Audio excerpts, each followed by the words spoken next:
नमस्कार. अन्नपूर्णा चॅनेलवर आपलं मनापासून स्वागत आहे. आज आपण गौरी गणपतीविषयी जरासुद्धा भाजणीचे टेन्शन न घेता घरातल्या 2 साहित्यात बिना भाजणीची अतिशय कुरकुरीत अशी तेल न पिणारी चकली पाहणार आहोत.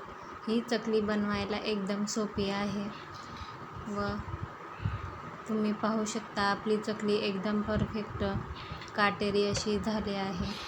तुम्हाला आवाजावरून समजतच असेल की एकदम खुसखुशीत अशी ही चकली बनवून तयार आहे व अजिबात तेलकट झालेली नाही. तर लगेचच व्हिडिओला सुरुवात करूया. तर ही चकली बनवण्यासाठी इथे मी एक मिक्सरचं भांडं घेतलं आहे. त्याच्यात 1 कप हे फुटाणे घेतले आहेत. फुटाणे किंवा फुटाण्याचे डाळवे असते ते वापरले तरी चालेल. मी साल काढून घेतले आहेत. हे मिक्सरला बारीक फिरवून घेतलं आहे. नंतर एका ताटामध्ये हे मी चाळून घेत आहे व नंतर याच्यात मी 3 वाटी तांदळाचं पीठ घेणार आहे. तुम्ही विकतचं किंवा घरी बनवलेलं पीठ घेतलं तरी देखील चालेल. हे बरोबर 3 कप मी पीठ घेतलं आहे. 3 कपसाठी 1 कप फुटाण्याचं पीठ घ्यायचं आहे. नंतर इथे 2 मोठे चमचे तीळ, चवीपुरतं मीठ, अर्धा चमचा हळद, 1 चमचा जिरे, 1 चमचा ओवा व 1 चमचा लाल तिखट एवढं घातलं आहे. संपूर्ण साहित्याची लिस्ट डिस्क्रिप्शनमध्ये देत आहे, तिथे चेक करू शकता. सर्व हे एकदा व्यवस्थित मिक्स करून घेतलं आहे.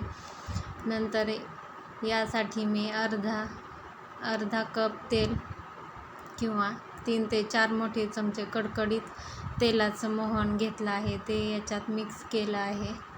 आता हे मोहन चमच्याच्या सहाय्याने व्यवस्थित मिक्स करून घेत आहे.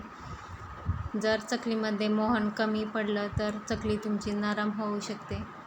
त्यामुळे एवढ्या प्रमाणासाठी हे अर्धा कप तेल एकदम बरोबर प्रमाण आहे. छान मिक्स करून घेतलं. आता हे तेलाचं मोहन पिठाला व्यवस्थित चोळून घ्यायचं आहे. व्यवस्थित चोळून घ्यायचं आहे. ही स्टेप खूप महत्त्वाची आहे. यामुळेच आपली चकली एकदम खुसखुशीत होणार आहे. सर्व पिठाला मोहन व्यवस्थित लागलं गेलं पाहिजे.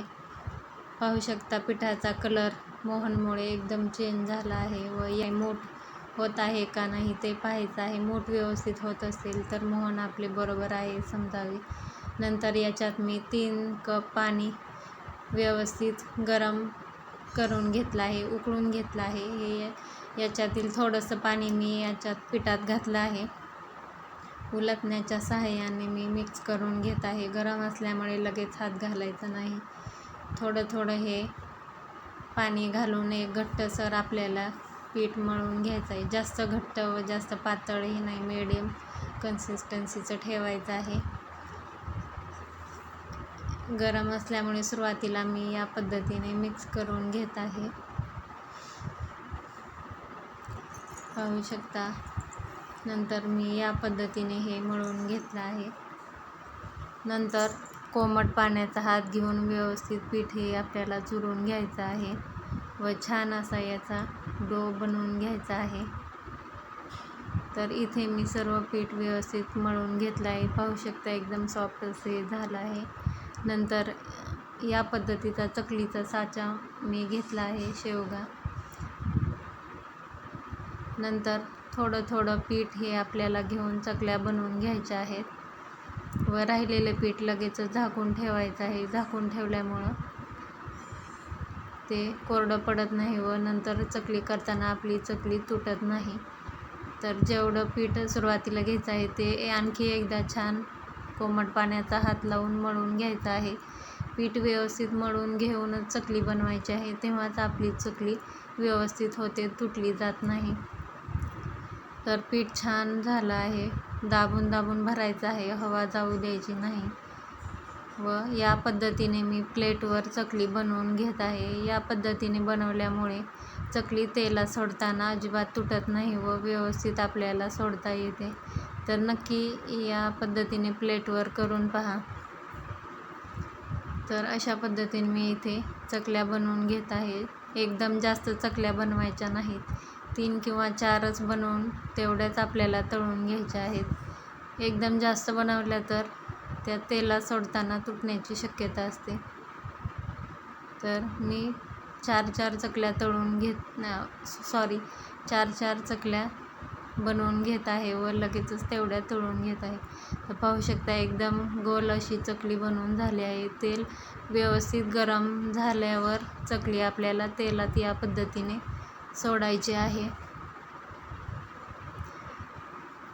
तेल व्यवस्थित गरम झालं पाहिजे व लगेचच चकली पलटण्याची घाई करायची नाही. एका साईडने व्यवस्थित तळल्यानंतरच दुसऱ्या साईडने तळून घ्यायचे आहे. तर पाहू शकता या पद्धतीने बुडबुडे सर्व कमी झाल्यानंतर समजावे चकली आपली व्यवस्थित तळली गेली आहे. या स्टेजला चकली काढून घ्यायची आहे. पाहू शकता एकदम छान असा आपल्या चकलीला कलर आला आहे व काटेरी देखील झाली आहे. तर चकल्या तळून घेतल्या आहेत. तर व्हिडिओ कसा वाटला नक्की मला कमेंट करून सांगा व व्हिडिओ आवडला असल्यास नक्की व्हिडिओला लाईक करा, शेअर करा व चॅनलला सबस्क्राईब करा. धन्यवाद.